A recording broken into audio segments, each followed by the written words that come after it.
You know, there's one mistake I see stylists make with thinning shears, and it can quietly ruin an otherwise great haircut. And the worst part? Most clients don't even realize what caused the problem. And you're going to want to stick around until the end because you're going to learn what this mistake is, why it creates frizz and uneven movement, and what should be done instead to protect the integrity of your hair. Here's what typically happens. You leave the salon and your hair looks great. It's styled, it's smooth, everything feels fine. And then a few days go by.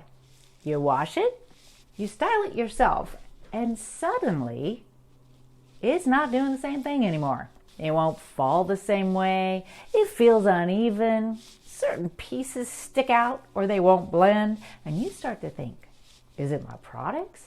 Am I doing something wrong? But most of the time, you're not.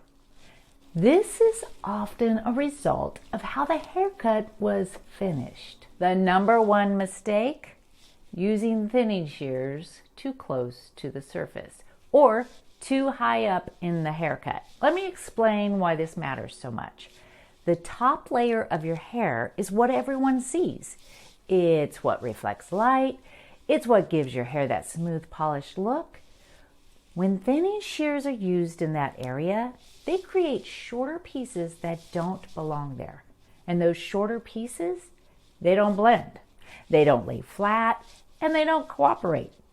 They pop out, they create frizz, they disrupt the entire shape of the haircut. Think of your haircut like a building. The top layer is the exterior. It needs to be clean, smooth, and structured. If you start pulling pieces out of that outer layer, the whole thing starts to look uneven. So, what should happen instead?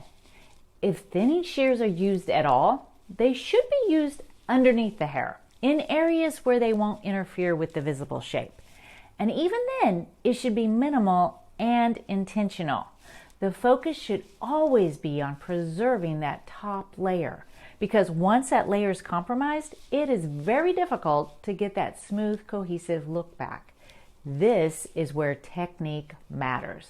Taking the time to section the hair properly, remove weight in the right places, and maintain balance. That's what actually creates a haircut that works. In my chair, I am always thinking about how your hair is going to behave after you leave. Not just how it looks when I style it, because anyone can make hair look good in the salon. The real test is, does it still work for you at home? When this mistake is avoided, everything changes. Your hair, it blends better, it moves more naturally, it styles easily, and you don't get those random pieces that feel like they have a mind of their own. Instead, everything works together, and that's when a haircut feels effortless. If your hair has been feeling uneven or harder to manage lately, it might not be your routine. It might be where the weight was removed. If your hair hasn't been behaving the way it used to, there's usually a reason, and it's not always what you think. That's exactly why I created my Good Hair Day Emergency Kit. It helps you figure out what your hair needs so you can stop guessing and start getting results.